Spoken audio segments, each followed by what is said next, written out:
Hi friends, welcome to my channel baby mom Tumpa's चैनले Janai सबाइके स्वागत। आशा करी सबाई खूब भालो आछेन, आमराओ खूब भालो आछि। এই বৃষ্টি ভেজে সকালে সবাইকে জানাই অনেক অনেক অনেক ওয়েলকাম আমার নতুন একটি ব্লগে। তো বৃষ্টি এখন একটু বন্ধ আছে, কালকে তো সারা রাত হয়েছে আর এখানে জল মোটেই সরছে না। আর এই জলে আবার ছোট ছোট মাছও আছে। আর মা গিয়েছে ওইদিকে মাছ কিনতে, দেখো আছে কিন্তু ছোট ছোট, দেখো ছোট ছোট মাছ আছে। ল্যাটা মাছটা কোথায়, কই মাছ ছোট ছোট সেগুলো আছে। তো ওই যে মা গিয়েছে মাছ কিনতে, মাছ কাকু এসেছে সেই জন্য। তো দেখো মা কিন্তু বললাম গিয়েছে না মাছ কিনতে, ওই যে ওই কাকুটা এসছে ওই কাকুটার কাছে গিয়েছে, আর তার সাথে কিন্তু কৃষাও গিয়েছে সঙ্গে, মায়ের সঙ্গে। তো দেখা যাক মা কি মাছ নিয়ে আসে। আর এই কাকুটা কিন্তু ভালো ভালোই মাছ নিয়ে আসে। তো জানি না কি মাছ নেবে, টাকা দিয়ে পাঠিয়েছি মাকে। তো আসুক। আর এইদিকে দেখো আমাদের রাস্তায় দেখো একদম জল উঠে গেছে, যেতে আসতে কিন্তু খুবই অসুবিধা হচ্ছে, কি বলবো। কিন্তু কবে এই রাস্তা ঠিক হবে কিছুই জানি না। এই দেখো এখানে দেখো কতটা, অনেকটাই কিন্তু জল, কিন্তু এই জল পেরিয়ে পেরিয়ে আমাদের আসা যাওয়া করতে হয়, এতটা অসুবিধা হয় সেটা কি বলবো। যাই হোক, সরকারের কবে নজরে আসে জানি না। তো এইদিকে দেখো আমার এই যে নতুন গাছটাতে ফুল চলে এসছে, তো কত সুন্দর ফুল হয়েছে, তাতে বৃষ্টির জল পড়ে কি সুন্দর লাগছে। আর এই দেখো আমি একটু আগে বললাম না যে মা গিয়েছে মাছ কিনতে, তো দেখো কি মাছ নিয়ে চলে এসছে, ইলিশ মাছ নিয়েছে আজকে আমাদের। আর তার সাথে নিয়েছে, কৃষা বলছিল চিংড়ি মাছ খাবে, তো সেই জন্য চিংড়ি মাছ নেওয়া হয়েছে, আজকে জমিয়ে রান্না হবে। কিন্তু আকাশের পরিস্থিতি খুবই খারাপ, জানি না কবে, মানে যখন একটু রোদ্র উঠছে তখনই আবার এত প্রচণ্ড গরম দিচ্ছে, সে কথা মানে বলার মতো না। বৃষ্টি হলে তার একটু ঠান্ডা ঠান্ডা ওয়েদার থাকে, তো কিন্তু বৃষ্টিতে মানে বন্যা বয়ে দিচ্ছে চারিদিকে, তো জল বেরোতে পারছে না। আবার বৃষ্টি হচ্ছে, সে জলটা জমছে, এই করে করে রাস্তাটা মানে ভেঙে যাচ্ছে সাইড দিয়ে। ওই দিকের আমাদের বেড়ার পিছনটাও জল ভর্তি, সেখানেও মানে আস্তে আস্তে মানে কি বলবো, বেড়াটা ভেঙে যায় কিনা তার নেই ঠিক। তো কি অবস্থা চারিদিকে। আর ওর তো শরীর খারাপ, দেখো ওর শরীর খারাপ, এই কদিন ধরেই নাক এরকম করছে, এই 104 জ্বর, কি বলবো। এই এখন একটু সুস্থ হয়েছে, অ্যান্টিবায়োটিক খাবিয়ে। আর এইদিকে আমার আবার পার্সেল চলে এসছে, তো বাইরে গিয়েছিলাম একটু দরকারে, তো আসতেই দেখি ওরা ফোন করলো যে আপনার একটা পার্সেল আছে, তো সেটাই নিতে গিয়েছিলাম বাইরে। আর এই যে দেখো আমি হাতে করে নিয়ে চলে এসেছি, আর গেটটা লাগিয়ে দিলাম, কারণ কিছুদিন আগে আমার সাথে একটা ভীষণ বড় ঘটনা ঘটে গেছে, সেটা কি বলবো। সেই জন্য সবাই সেফের জন্যে আমরা একটু সেফটি থাকার চেষ্টা করছি।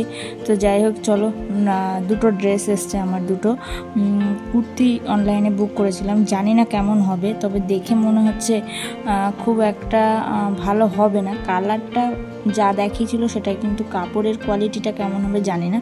তাই এই যে মাকে এসে বললাম যে আপনি খুলুন তো, দেখুন ওটা কেমন, মানে কেমন ধরনের জিনিস, কেমন ধরনের কাপড়। তো মাই খুলছে, তো বলছে টুম্পা কালার তো ঠিকই আছে, কালার ঠিকই আছে, কিন্তু ভিতরে কাপড় কেমন সেটা দেখলে বোঝা যাবে, হাত দিলে বোঝা যাবে। তো হাত দিয়ে মা বলছে টুম্পা এত জঘন্য সেটা বলার মতো না। আর এই যে আবার সেকেন্ড পার্সেল চলে এসছে, তবে একটু বৃষ্টি পড়ছিল, দেখতেই পাচ্ছ ওর উপর বৃষ্টির ফোঁটা ফোঁটা পড়ে আছে। আর এই আমার ফার্স্ট, আমার সোনা দেখো মানে ক্যামেরা করে দিচ্ছে, এই প্রথম ওর জীবনে ফার্স্টবার যে ও কিছু ক্যামেরা করেছে কোনো কিছু, কিন্তু যতটা পেরেছে আমার সোনা ততটাই ক্যামেরা করেছে। আমি এটা ডিলিট করে দেইনি, রেখে দিয়েছি, তোমাদের সাথে শেয়ার করবো। তাই ওর জীবনে ফার্স্ট ভিডিও মানে আমাকে করেছে ও, যে আমি বলে যেভাবে দিয়েছি ও সেভাবে করেছে, কতটা করেছে জানি না কিন্তু করেছে। তারপর আমি ওর কাছ থেকে চেয়ে নিয়েছিলাম, আমি বললাম শোনা আর করতে হবে না। তো এই যে চলে এসছে আমার মশলাদানি। তো আমি ভেবেছিলাম এগুলো কাঁচের কৌটো, কিন্তু সত্যি সত্যি কাঁচের কৌটো না, ওটা প্লাস্টিকের। তো এই দেখো আমি ওর কাছ থেকে নিয়ে নিয়েছিলাম। আর কৌটোগুলো মানে বেশ সুন্দর, খুব একটা খারাপ হয়নি প্রোডাক্টটা। আমি দেখলাম এতে কিচেনে মানে এইসব প্রোডাক্টগুলো ভালো, কিন্তু কাপড় টাপড় যা কুর্তি টুর্তি অতটা না সুন্দর হয় না। তো যাই হোক এসছে মোটামুটি আমি যেরকমটা চেয়েছিলাম অনেকগুলোই আছে। আর এই যে দেখো আবার থার্ড পার্সেল চলে এসছে। এটা আমার বাথরুমের জন্য নিয়েছিলাম আমি। জিনিসটা খুবই সুন্দর এসছে, সত্যি বিশ্বাস করি না আমি জিনিসটা এতটাই সুন্দর হবে। তো চলো, আর এই যে রান্নাঘরে একটু ডেকোরেশনটা অন্যরকম করেছিলাম, কারণ বাইরে অনেক থালা বাসন এটা সেটা জিনিস পড়েছিল, সেগুলোকে নিয়ে এই যে র্যাকটা এর মধ্যে ঢুকে দিয়েছি সব। এটা আমার ওই ঘরে ছিল, সেটা এখানে দিয়ে দিয়েছি, আর ওই ঘরে একটা নতুন নিয়ে নিয়েছি। আর এই যে ফ্রিজের উপরে একটা ফুলদানি দিয়ে দিয়েছিলাম। আর এটা ওদিনকে কিনে নিয়ে এসেছিলাম, আমাদের পাশে একটা প্লাস্টিকের দোকান আছে, সেখান থেকে অনেকগুলো কিছু আমি জিনিস কিনেছিলাম। শুধুমাত্র অনলাইন বলে না, আমি টুকিটাকি করে এদিক ওদিক করে অনেক জিনিসই কিনি।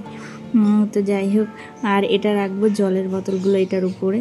এটা ছিল ঠাকুর ঘরে, ঠাকুরের ঘরটা চেঞ্জ করেছে, নতুন একটা দিয়ে দিয়েছে আর এটা এখানে নিয়ে চলে এসেছি। আজকে সারাদিন এত ব্যস্ত ছিলাম যে নিজের বিছানাটুকু গোছানোরও সময় পাইনি। তো বিছানাটা কখন তোলা হয় আজ দেখি। বিকেল এখন প্রায় 5টা বাজে, দেখতেই পাচ্ছ ঘড়িতে, দেখো 5টা বাজে, এখনও আমার ঘরের বিছানা উঠিনি। এইবারে পরিষ্কার করব, ঘর বাড়ি সব কিন্তু মোছা মাজা সব কমপ্লিট। আর এটা দেখো নতুন আনা হয়েছে, এটা মানে নতুন আনা হয়েছে বলতে রান্নাঘরের জন্য এই ঘরটা দিয়ে দেওয়া হয়েছে, আর এটা নতুন আনা হয়েছে। দেখো তোমাদের কেমন লাগছে। আর এই দেখো ঝুড়িটাও নতুন আনা হয়েছে, ঝুড়িটায় দেখো কি আছে, কত রকমের সবজি আছে, ফল আছে। দেখো তোমাদের কেমন লাগছে জানিও, এটা কেমন লাগছে জানিও। এটা নতুন নেওয়া হয়েছে। আর দেখতেই পেলে আমাদের বিছানা এখন উঠিনি ঘরের। আর চলো রান্নাঘরটা সুন্দর করে ছোট্ট ছোট্ট করে গুছিয়ে রেখেছি, জানি না তোমাদের কেমন লাগবে, তবু যতটা সম্ভব মানে আমি পেরেছি তো সেরকমভাবে একটু গোছানোর চেষ্টা করেছি। তোমাদের কেমন লাগছে জানি। সব মশলাপাতি দিয়ে সব ভর্তি করে দিয়েছি, দেখো এটাতেও তাই। এটা কতগুলো খালি আছে এখনো। তো দেখো জিনিসটা কিন্তু ভালো, মোটামুটি বেশ ব্যবহারের মতন।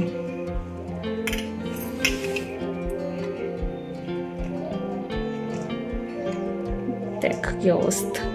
দেখো বন্ধু, যেটা বক্সটা দেখাচ্ছিলাম, তো এই যে এটা নিয়েছি, এটাই ছিল বক্সে। এই যে দুটো দিয়েছে, আর এই যে দুটো সাবান রাখা দিয়েছে, কিন্তু খুব সুন্দর, কিন্তু জিনিসটা খুব ভালো লেগেছে। দেখো প্রোডাক্ট কিন্তু আমি অনলাইন থেকেই বুক করি। তো আমার এই যে প্রোডাক্টগুলো কিনেছি, যেগুলো আমি তোমাদের সাথে শেয়ার করলাম, সেগুলো কেমন লেগেছে অবশ্যই আমাকে কমেন্টস করে কিন্তু জানাতে ভুলবে না। বড় কিছুই না, জাস্ট আমার হাতটা একটু কেটে গেছে মাছ কাটতে কাটতে। দেখো আমার কতটা হাত কেটে গেছে, দেখো এই দেখো দেখো অনেকটা, কিন্তু পুরো ডান হাত, কাজের হাত, সেটাই কেটে গেছে। এখান থেকে পুরো মানে এই বাগলাটা উঠে গেছে একদম, নখ সমেত। খুব অসুবিধা হচ্ছে কাজ করতে, রক্ত বেরিয়েছে এখান থেকে। তো কাজের হাত যেহেতু একটু অসুবিধা হচ্ছে।